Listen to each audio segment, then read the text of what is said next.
Every wrestling legend follows their own path to fame and glory, but you won't be crowned wrestling royalty without harnessing the power of the masters to ignite your quest. Your rise to stardom begins at the feet of giants, and the only way to earn a legend's respect is victory.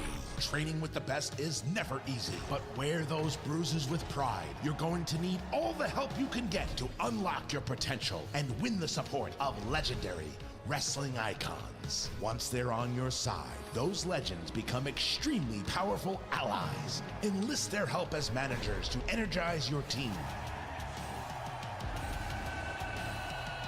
Wield their awesome power moves to tilt the match in your favor and unleash your own brand of mayhem. So, get ready to begin your legendary journey, because it's time for Wrestle Quest!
How's it going, everybody? Bryan Alvarez here on Wrestling Observer Live. We are here every day, Monday through Friday, noon Pacific, 3 Eastern, Sundays, 3 Pacific, 6 Eastern, Saturday mornings with Jim Valley, Sundays with Andrew Zarian, and it is Wednesday here on this show. We got a lot to talk about today. Tonight is AEW Dynamite. We got more matches in the Continental Classic Tournament. It is the Gold League tonight. And we have 2 title matches. We have 3 tournament matches and 2 title matches.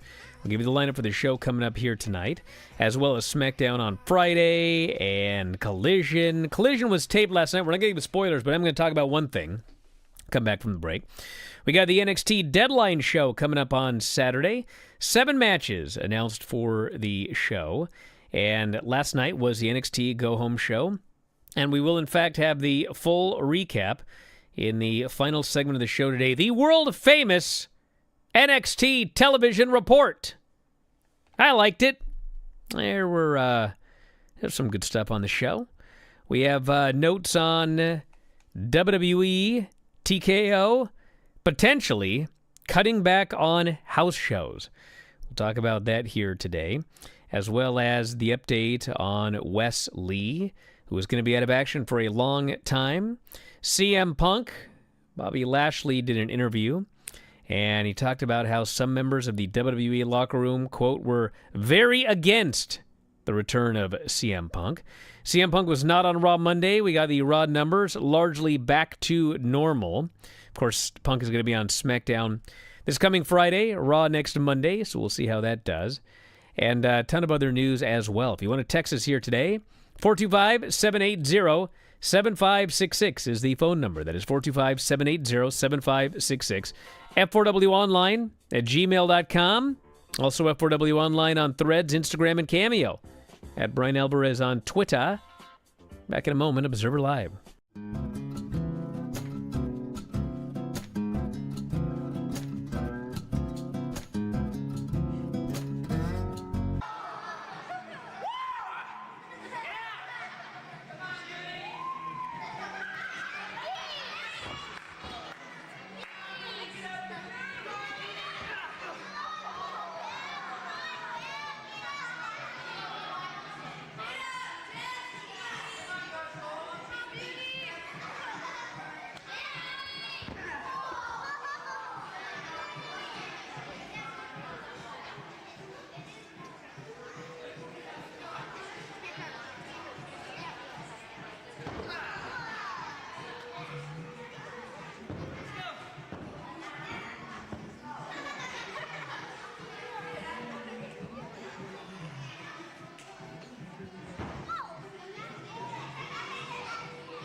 Back on the show, Bryan Alvarez here, Wrestling Observer Live. Mike Sempervive, also of WrestlingObserver.com. Well, got a lot to talk about here today. You know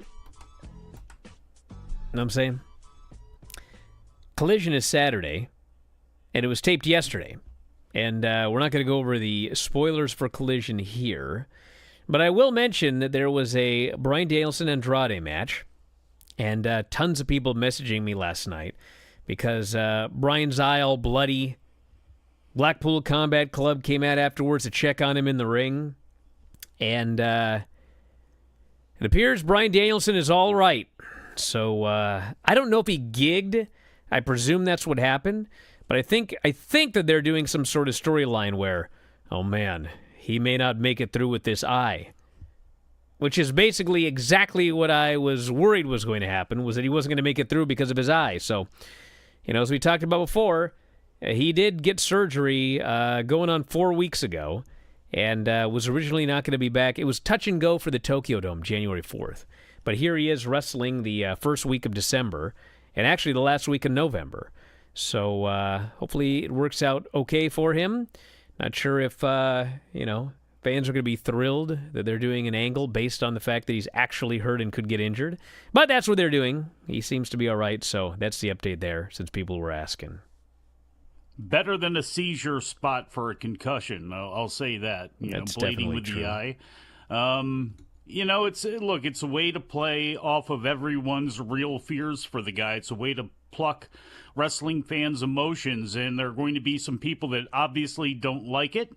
But it seems to be that this was only an angle, and it makes sense. To me, it's okay to draw in some of the real-life stuff into this as long as it doesn't go too over the top. So, again, comparing to this to, his history of concussions and doing a seizure spot or something like that, completely different, I think. All right, we got Dynamite coming up tonight. We have 3 Continental Classic matches and 2 title matches. We have got Jay White versus Jay Lethal, Jon Moxley versus Rush, and Swerve Strickland and Mark Briscoe, all in tournament matches here tonight. And then 2 titles on the line. It is Christian versus Adam Copeland for the TNT title, and it is Toni Storm versus Sky Blue for the AEW Women's title.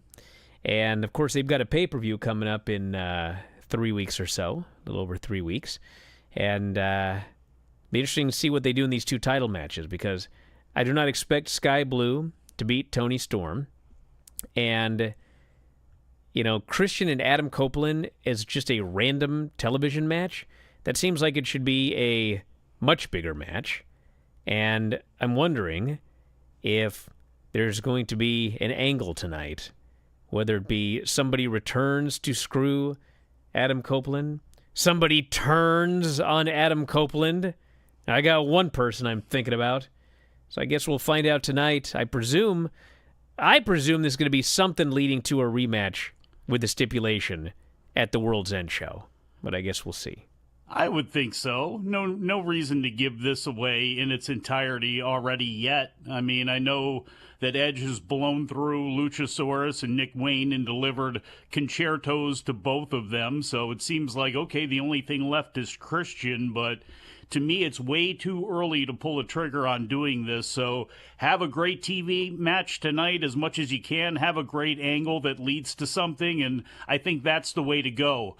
I have a feeling when it comes to Toni Storm and Sky Blue that title is staying exactly where it's at, especially because we're getting a special entrance tonight from Toni. Oh, man, I got people mad. What do you mean random television match? Listen, everybody. Listen. Do you know how long this company has stretched out matches? I mean, we're still waiting for Swerve and Keith Lee, by the way. There's a pay-per-view in 3 weeks, okay? It's one thing when they were doing a pay-per-view every 3 months, okay? I get it. Every 3 months you're doing a pay-per-view. You got to get some big matches on TV or whatever. But there is a big pay-per-view coming up at the end of December. They need big matches for the pay-per-view. And I'm sorry, Edge versus Christian, Adam Copeland versus Christian, is one of the biggest matches this company has right now. And they're doing it for free on television, Okay? There's got to be a reason for this. There's going to be an angle. There's going to be something to set up a bigger match, a bigger rematch at the pay-per-view. This is unusual. They go to Canada all the time, DJ. I know they need some from Montreal, but, like, it hasn't helped that much for the Montreal ticket sales. They're still about 4,000. So, yeah, Montreal's screw job is what's going to happen. I'm telling you guys. Oh, God, don't even bring that up. Oh, you know what's going to happen. There's going to be a Montreal screw job. Anyone want to take a bet? Yes. Yeah? Yeah, because you know what? I'll take this bet. I'll take this bet because I can come on here tomorrow and curse Tony Khan and all of his booking minions into the ground if they go ahead and decide to rake this one back up and raise this one from the dead. We have had so many of those in the last 25, 30 years, whatever it's been now, since that initial Montreal Survivor Series, that it's tired, it's lame, it never gets done well, and unless there's some amazing new twist, I'm not interested in seeing it. I'll take one of the other pages from throughout history where we just have an angle that happens that's not a screw job that ends up pushing Edge and Christian into another match. All right, fine. I think there's going to be a screw job tonight, so I will bet you. It's so stupid. I got to think of something silly. Okay, so, Make what's you the wear screw something job wacky then? on the air, something like that? What's the screw job then? What do you think it's going to be? How do you think it plays itself Nick out? Wayne's mother screwing Edge out of the title because he speared her child and gave him a concerto? Huh? Well, I think it's obvious where this is going. Or, Shayna. Nick's been gone for a long time. He could just return.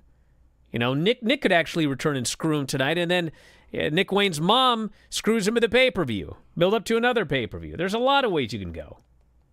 Yes. I guess Jordan Oliver won't debut. I see that Nick has trademarked East-West Express.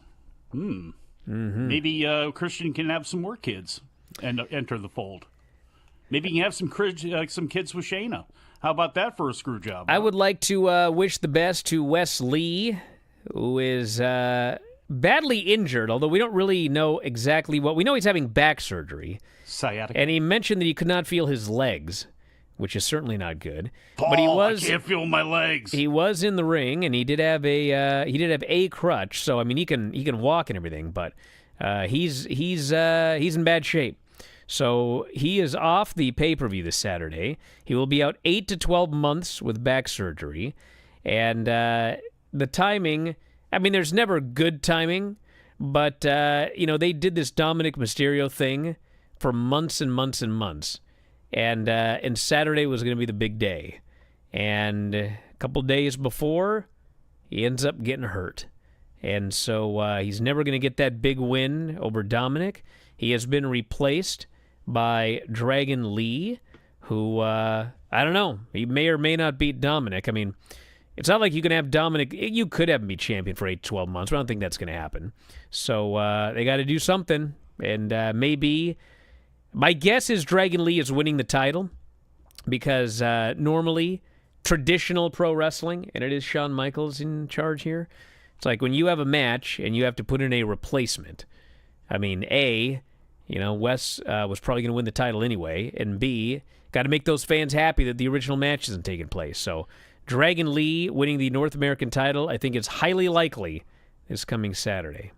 You could definitely do that, although I do think that Dragon Lee is the perfect person to take that United States title off of Logan Paul whenever they decide to do that. Dragon Lee is already in the, 6-way or whatever it's going to be, going after him. So I think he would be perfect, and it only makes sense considering that Logan Paul is tied all up with the LWO and a Dragon Lee Escobar feud, maybe leading into Escobar against Ray, because I would love to see Mask versus Hair for a WrestleMania one of those nights. Maybe that's the way you can go. We got we'll get into that after the break. We're almost at a break here, but I will note that the lineup for Collision, non-spoiler lineup, is Bryan Danielson versus Andrade, Eddie Kingston versus Claudio, Kenny Omega versus Ethan Page to determine who's the best Canadian wrestler. Back in a moment with more Observer Live.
People are arguing with me that AEW never does screw jobs or interference or anything like that.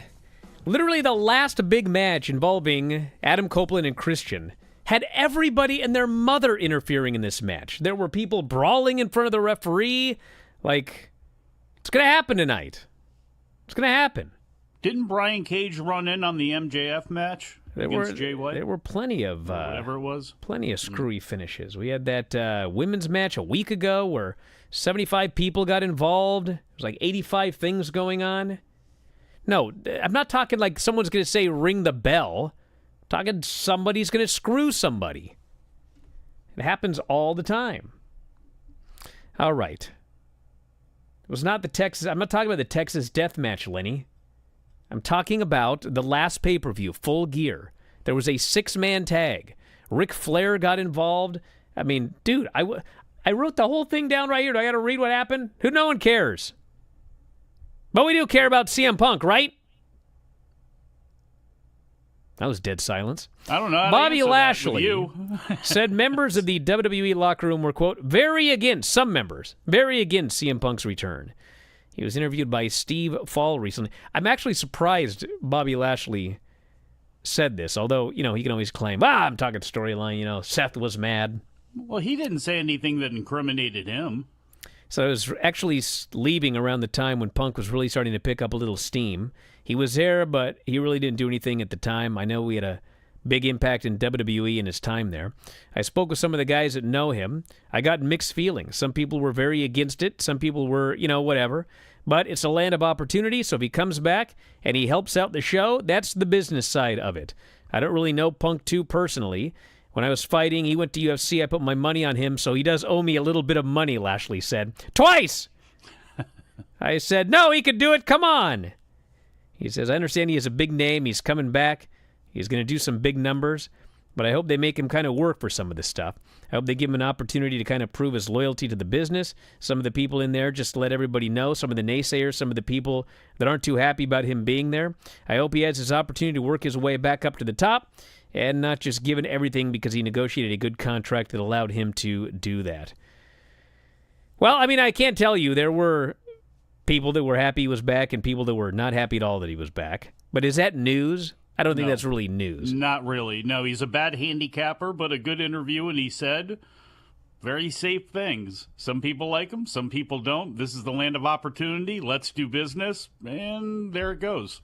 I mean, what else can you really say? Well, I do know that I would not be in the least bit surprised if they do that CM Punk-Seth Rollins match at the Royal Rumble for the title, and Seth beats him. Would not be surprised at all.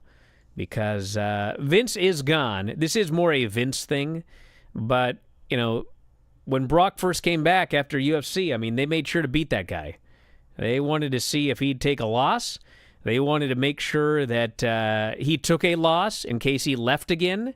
They didn't want him coming in and, beating John Cena and whoever else and then walking out because he'd walked out before. So they wanted to make sure that he was a team player. So, no, it would not surprise me at all if they put CM Punk in a world title match and told him, you're doing the job here, buddy, Royal Rumble. So that's just the way it's going to be. And then if things go well and, that's why, everyone's talking about, you think they're going to do Punk and Roman Reigns at Mania? Not this year. No. I mean, they've already got a match this year. But, 2025, hey, go for it. He'll have been there for plenty of time to prove he's going to do this, do business, not leave. And, if he does leave, there are plenty of people that can face Roman Reigns in 2025. But I don't think it's unlikely at all that they run some CM Punk tests in the near future. I don't know. I could see him winning the title. I could see him winning the title because it could play into Cody's situation. If he wins the Rumble, who are you going to choose? You're going to have Seth Rollins wanting a rematch, and you could go in that direction possibly for WrestleMania as Punk's match if it's going to be Roman and Cody Rhodes.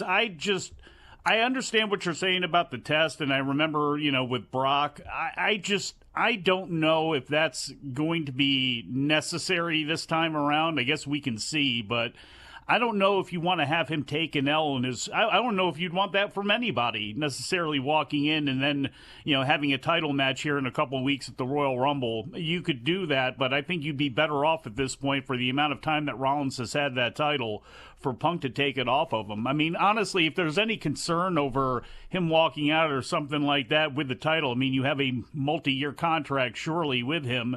And again, you're holding more cards right now, I believe, than CM Punk is. The best thing CM Punk could do to the company is go, okay, I'm out of here. I'm going home. Well, okay. What's your reason for leaving? You don't like the booking? No problem. We're going to keep you quiet and keep you under wraps and hold your contract. I mean, they kind of hold all of the cards right now when it comes to CM Punk, other than he can just pick up his ball and go home when he wants and just quit. Well, maybe we need to make another bet. I'm in the betting mood again here. I think Lenny actually wants another bet because he thinks he should win at the Royal Rumble. We'll see, man. We'll see. Maybe I'll earn some money. Speaking of money, TKO Chief Operating Officer Mark Shapiro said they're looking to cut back on WWE house shows in the future as part of a cost-cutting initiative with both WWE and UFC. Yeah, those UFC house shows. We need less of those. Shapiro said, well, house shows, I know you could argue that with those fight nights, which he called, quote, cards and or, quote, superstar events, are good for the brand, building an audience, and bringing the brand to C and D counties. Ouch. From a margin perspective, they're dilutive. What's that town you don't like? This is a lot of words here. Ellensburg or whatever. Yeah. Is that a C county? Yeah. Kidding me? It's probably an opportunity as we go through our synergies and efficiency opportunities to cut back on some of these non-televised events, which, of course, will push our margin up. Yeah, they're having a real issue with their margins. I've noticed that of late. Come on, that's how business people talk. Sure, we made record profits, but the margins have gotten so slim. He did not define, it says here, what C&D counties meant, but it's assumed to be events in smaller cities and towns. That's a good, yeah. A little bit west of the Briscoes, Salisbury, Maryland, at the Wacomico Youth and Civic Center. I would venture a guess with the TV market size, that would be a C, probably more likely a D. This person, and then he says here, this person being Shapiro, he says, conversely, TKO and ESPN would like to see more UFC Fight Night events and are exploring that. He pointed to 6 sellouts and impressive gates last quarter. He did not indicate how many they are looking to add. After the company gave guidance that TKO could save up to $100 million in efficiencies post-merger, Shapiro said they will be at 75% of that by the end of 2024. So that means more coming. There's more coming. He specifically called out production as an area in which more cost savings can be found. There are a lot of production efficiencies. Even if our production chiefs want to tell you there's not, frankly, I worked at ESPN for 12 years. I oversaw production. I've been through all the song and dance with every producer who treats every tape machine and camera like it's a baby and doesn't want to give it up. We're here to improve our margins. God, what a prick. Please, Mike. We're going to scrutinize every dollar on production for every single event, every single one of these telecasts, and improve our savings. By the way, this did wonders for the stock today. I was saying, it's actually down a little bit. Wonders for morale, too. Oh, my God. I mean, it's truth in the way that they look at things and how they go about things, but it's just, I'll always be amazed at the brazenness of it and just the cockiness of it. But then again, he doesn't answer to the rank and file. He answers to shareholders, and at the end of the day, that's all that matters to those folks. Asked about update on domestic TV rights for Raw. Shapiro didn't sound like they were in a rush, saying they could either wait until the NBA TV rights are completed or even wait until the night before their current deal with NBC Universal is up. I'd do it before then. Yeah. That's just my opinion. Yeah, well, you're at the mercy of NBA anyway. As soon as that money gets thrown around, we'll see what gets left for you. He said they'll look for site fees for WWE and UFC. The deal for a combination of events in Australia generated $16 million in addition to talking about the Saudi Arabia deal for both companies. Long line of countries who want to bring their events to their country. He will not be happy. A long line of countries that are going to give us tax breaks and cash in hand. They won't be happy until they hit $1 billion in sponsorship revenue for the UFC. They want to be where NBA and others are. With WWE, he said the manifesto by Vince McMahon for no sponsorship on the ring mat or other places has been thrown out. They are going to follow the same plan as they did with the UFC for in-venue deals. I hope Vince got his money. Oh, man. He's out of here, brother. Mickey's is going to be on the mat. I can't wait for that. With the WWE audience, he said they are very diverse, 40% female, and heavy family. You wanna give the joke on that? No. All right. So that's what he's got to say about all that. Heavy words. Raw back to its normal range after Punk and Randy returned last week. 1.53 million viewers, 0.49 18 to 49. Still second best 18 to 49 in football season. They were going up against a Bengals-Jaguars game, did 16.5 million viewers. 3.91 in 18 to 49, which also did an 8.87 and a 1.48 in 18 to 49 on ABC, and 6.61 million and a 2.11 in 18 to 49 on ESPN, and 964 and a .32 out of 964,000 viewers on ESPN2. So anyway, back in a moment with the world-famous NXT report. Observer Live.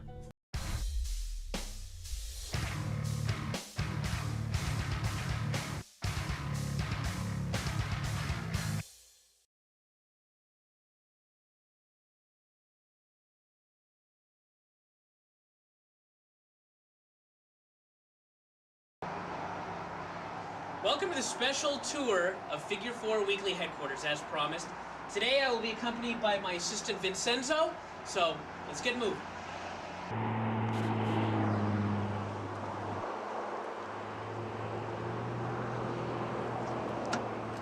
Hey, don't worry about it. Today's a special day, I'll drive.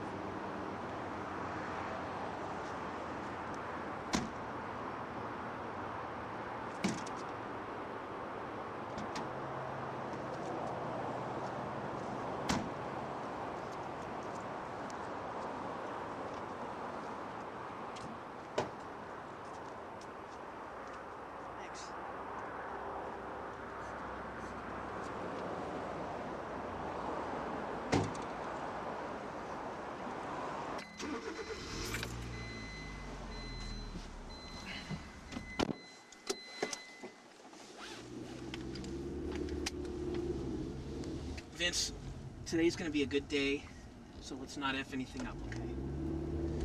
Now, I'd like to tell everybody, I just want to give a short speech on the way to the compound here today, and that is that we are going through very tough economic times right now. Right, Vince? It's a time of stock market crashing, the yen is devalued, a time of woe and want. And many of you watching this right now, for all I know, are unemployed. But the good thing is, and I always like to look on the bright side, as Vince is well aware, the good news is that for every dark cloud, there is a silver lining.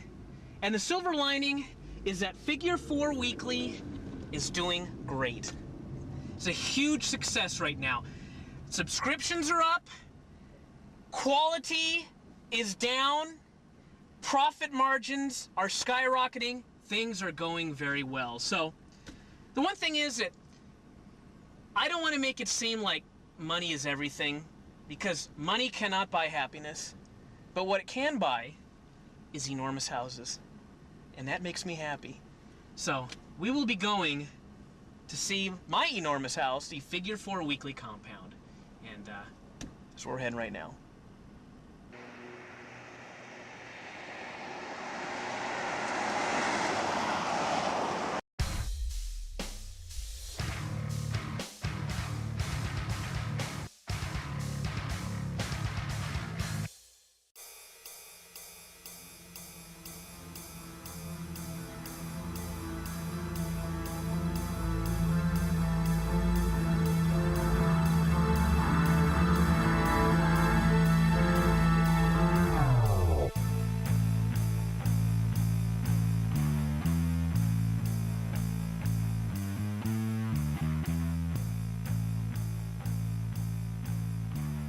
Back in the show, Bryan Alvarez here, Wrestling Observer Live. Mike Sempervive, also of WrestlingObserver.com.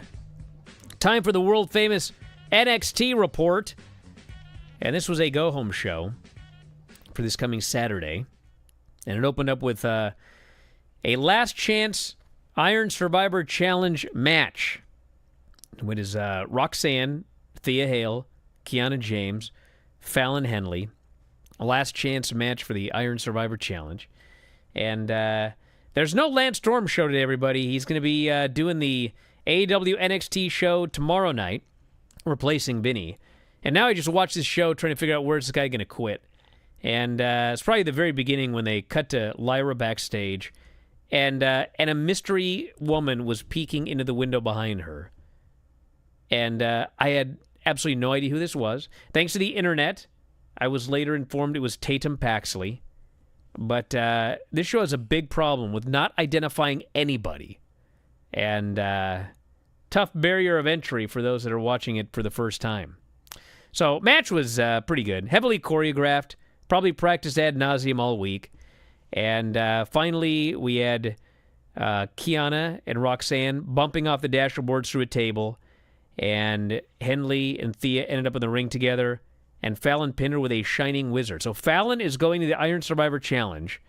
And they continued brawling, Kiana and Roxanne, all night long. And finally it was announced that they will be settling their feud in a cage match at the pay-per-view this weekend. We had Kelly Kincaid, who's a new replacement for Mackenzie, interviewing Lyra. And again, the mystery woman showed up and challenged Lola, who showed up for later. We later find out it is Tatum Paxley, as noted.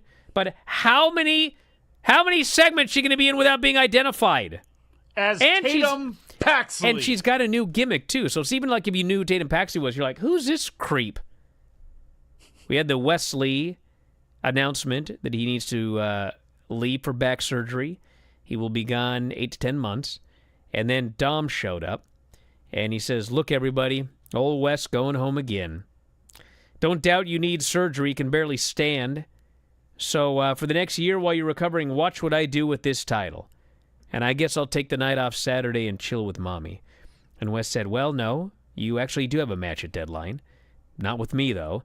Here's someone you're related to tell you more. So Rey Mysterio appears on the big screen, and he says, I will be at Deadline this weekend, and I'm bringing Dragon Lee to fight you for that title.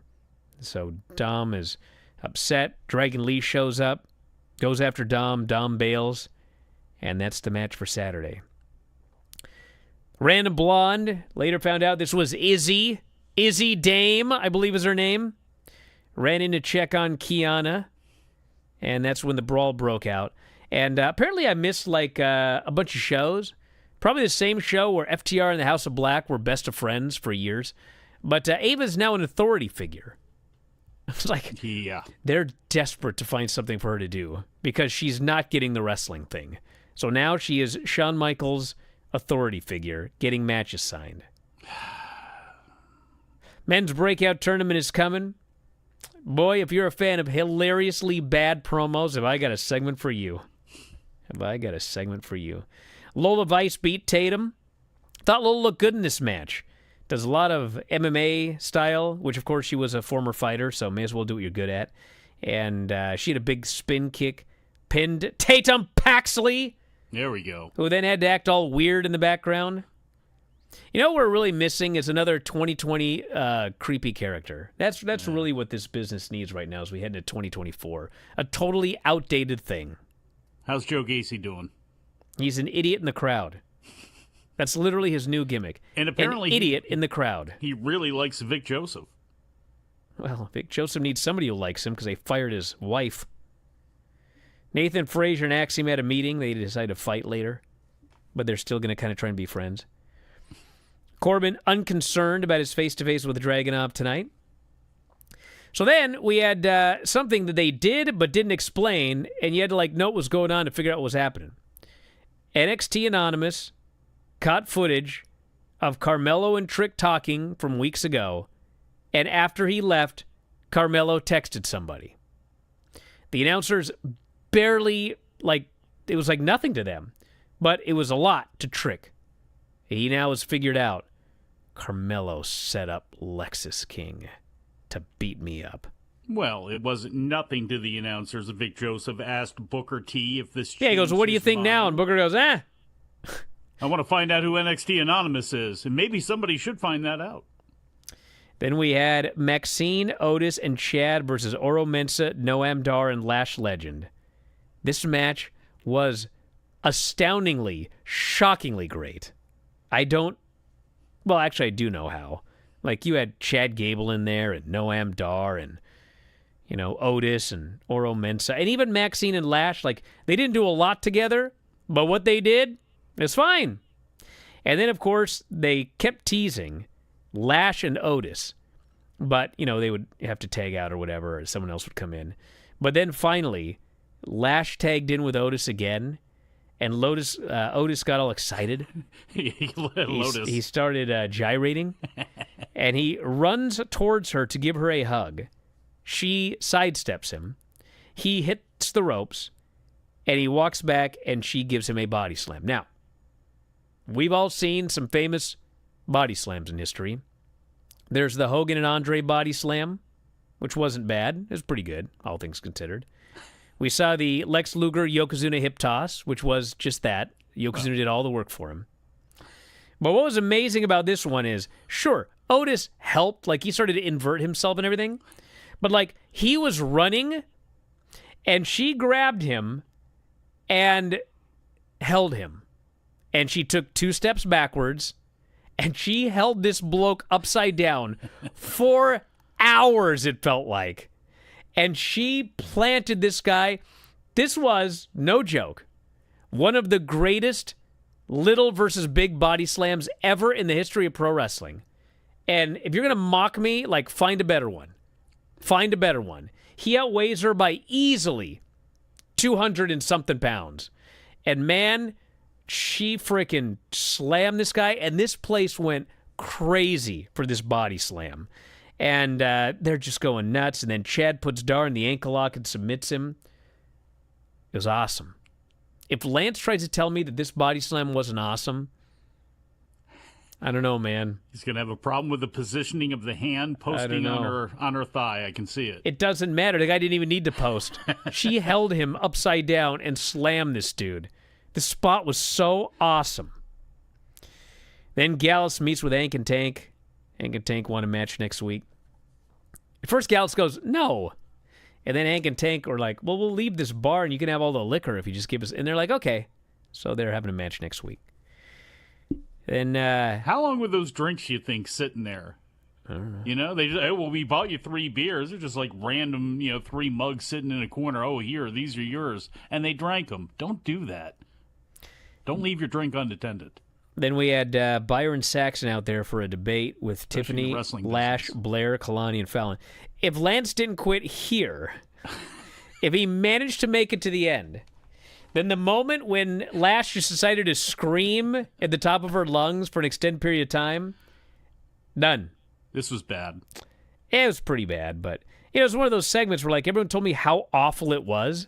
So I went in just thinking oh, God. And then it was it was bad, but I mean...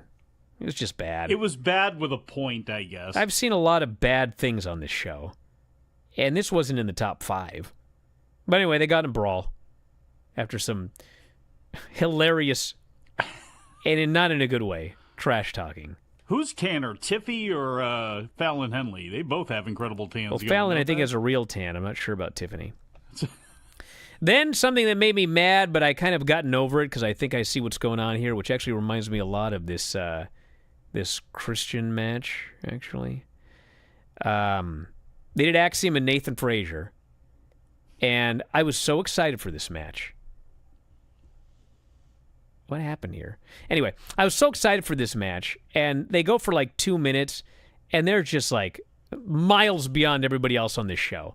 I shouldn't even say 2 minutes. It was maybe 1 minute. Maybe a minute. And they're doing all this incredible stuff, and then the women come out and they brawl into the ring and they throw out the match, and I was like, God, I hate this show. But then I'm alerted that they've now added the match to the pay-per-view. So we will get a full-length Nathan Frazier Axiom match in front of a real crowd. So I'm fine with Is that the pre-show or on the pay-per-view? It's the pre-show. Okay. Still live crowd, big live crowd. True. Andre Chase spoke to Chase U. He owes hundreds of thousands of dollars. He was gambling. He gambled away all of his money. When he had no money left, he gambled university money. He has also taken out a loan through a third party, which he can't pay back. That's not going to be good. What's girlfriend's name? Because they showed her in the back just shaking her head back and forth there. Tony D'Angelo's girlfriend. I don't know. Or the enforcer. But the point of this is that, he's like, man, this could be the end of Chase U. No more financial aid. Students are like, what can we do to help? Maybe we can help you. And he's like, really? And first, these idiots, this Chase U sucks. These students are stupid. First one's like, maybe we could do a bake sale. And then another one goes, how about a car wash? And then it's written by people from 1974. JC is about, she has an idea. Oh, but anyway, she gets cut off. So we don't know what JC's idea is. But JC has an idea. But why did she get cut off? And also, there's some bloke there named Riley Osborne. Mm-hmm. He had some stupid idea. But Theo was smitten. Yes. By Riley Osborne. The accent, I'm sure. Lexus King did a promo. And he says, man, Carmelo, everyone thinks I'm going to interfere in that match tonight, but I'm not. I think we're going to be on the same page very soon. I know for a fact Melo doesn't miss, and now Melo knows Lexus King doesn't miss either. Look, I know your significant other does not like your facial hair most of the time. Can you imagine coming home with that look that Lexus King has, right down to having the little... let's just say outline of grapes here right under his lips. So you notice that? Notice that. We had Tyler Bate, Eddie Thorpe, Joe Coffey, Carmelo Hayes in a last chance match. Very, very good match. It was all high spots and craziness and everything like that. One spot after another, and then Eddie Thorpe has got injured ribs. And so Coffey grabbed him and gave him a spine buster on the steps, so he's out of there. Then it went down to a three-way. And Tyler finally hit the Tiger Driver 97 on Coffey, pinned him. So he is going to the Iron Survivor Challenge. And he's cutting a promo afterwards. And then everybody in the match comes out. They all cut a promo. They all, of course, get into a giant brawl. And they brawl to the back. Carmelo then talks to Ava. And he says, can you get it done? She goes, I think so.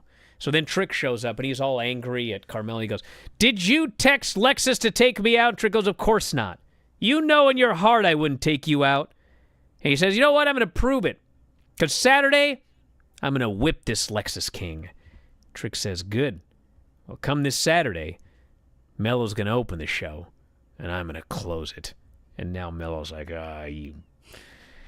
So the show ends with a Ilya Corbin face-to-face. And Corbin's just pushing all of his buttons. Ilya tells him not to talk about his family. Corbin keeps talking about his family. And finally, Ilya snaps. Corbin's waiting for him to attack him, but Ilya gives him a crazy hug and the wild eyes instead, and now Corbin's all weirded out. And then all the dudes from the Iron Survivor show up. Show ends with a brawl. Thought it was a pretty good go-home show overall. And we'll do the card for the show after the break. Observer Live.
Back at the show, Bryan Alvarez here, Wrestling Observer Live. Mike Sempervive also. Yes, Nikita Lyons return.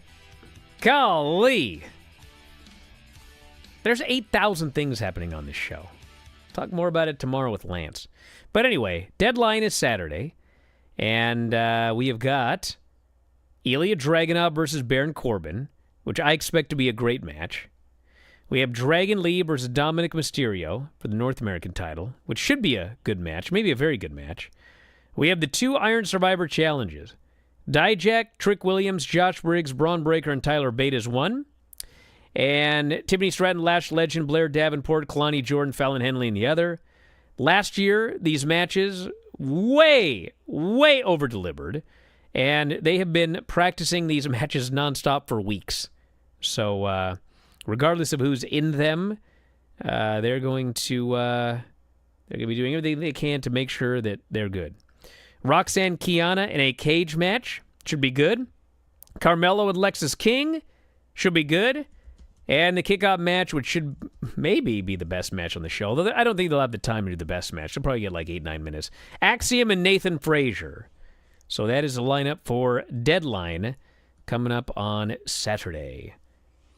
It feels like it's been about a year since the wheels started coming off the Tiffany Stratton bandwagon that was going so hard there for a while. I'd have to go back and see exactly what it was. It was around that time she exited the feud with Roxanne Perez, and Indy Hartwell had won the title around that time. But I wonder if we're going to start seeing Tiffany Stratton back on the top of things and seeing her a lot more regularly on TV after this.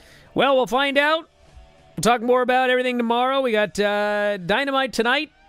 Back with Dave later on. We'll recap NXT, AEW, talk all the news and more. Only for subscribers, WrestlingObserver.com. And that's it, everybody. We'll talk to you next time, Wrestling Observer Live.